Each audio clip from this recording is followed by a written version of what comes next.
யாருங்க இவரு? இந்த ஊரே இவரை கொண்டாடுது. இவர்கிட்ட அப்படி என்ன சிறப்பு இருக்கு? அம்மா, இவர் சாதாரண மனுஷன் இல்லம்மா. எங்க ஊருக்கு கிடைச்ச ஒரு நல்ல மனுஷன். யாருக்காவது கஷ்டம்னா முதல்ல ஓடி வந்து நிக்கிறது இவருதான். உதவி பண்ணிட்டு அதை பத்தி பெருமையா பேசிக்க மாட்டாரு. இவர் இருக்கிற இடத்துல சண்டை வராது, பிரச்சனை வராது. எல்லாரையும் சமமா மதிப்பாரு. பெரியவங்களுக்கு மரியாதை, சின்னவங்களுக்கு பாசம், நண்பர்களுக்கு துணை, ஏழைகளுக்கு கருணை. இதுதான் இவரோட குணம். பணம் இருந்ததுக்காக யாரும் பெரியவங்க ஆகிட முடியாதுமா. நல்ல மனசு இருந்தாதான் பெரியவங்க ஆக முடியும். அந்த நல்ல மனசு நிறைய இருக்கிற மனுஷன் இவரு. அதனாலதான் இந்த ஊரே இவரை தன்னோட சொந்த மகனா நினைக்குது. அங்க நிக்கிற ஒவ்வொருத்தரும் கைத்தட்டுறது இவரோட பணத்துக்காக இல்லம்மா, இவரோட நல்ல குணத்துக்காக, இவர் செஞ்ச நன்மைக்காக, இவரோட அன்புக்காக. இவர் சம்பாதிச்சது பணம் இல்லமா, மனுஷங்க மனசு.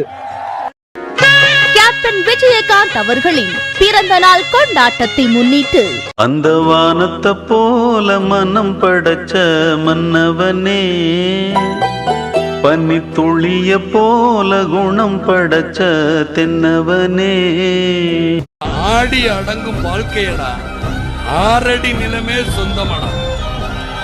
முதலில் நமக்கெல்லாம் கட்டிலடா, பின்பு காலில்லா கட்டிலடா. இதை ஏண்டா சண்டை போட்டுக்கிறீங்க? ஏழ தொழிலாளிகளுக்கு பக்கபலனே, வாழையடி வாழையன வாழ வேணும்னே. எங்க முதலாளி தங்க முதல். நான் இந்த மண்ணில் கால் எடுத்து வச்ச உடனே ஒரே ஒருத்தரை பத்தி தான் மனசுக்குள்ள ஓடிக்கிட்டே இருந்தது. அவர் யாருன்னு உங்களுக்கும் தெரிஞ்சிருக்கும். சினிமானாலும் சரி, அரசியல்னாலும் சரி, நமக்கு ரொம்ப ரொம்ப பிடிச்சது புரட்சி தலைவர் எம்ஜிஆர் அவர்கள் தான். அவரோட பழகிறதுக்கு எனக்கு வாய்ப்பு கிடைக்கல. ஆனா அவரை மாதிரியே குணம் கொண்ட என்னுடைய அண்ணன் புரட்சி கலைஞர் கேப்டன் விஜயகாந்த் அவர்களோட பழகிறதுக்கு எனக்கு நிறையவே வாய்ப்பு கிடைச்சது. அவரும் இந்த மதுரை மண்ணை சேர்ந்தவர் தானே, அவரை மறக்க முடியுமா? வழிதான் தவறு, ஆனால் நோக்கம் பெருசு.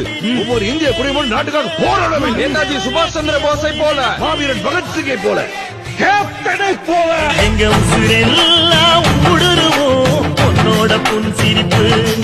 எங்க மனசாலும் மன்னனுக்கு மத்தாப்பு வரவேற்பு.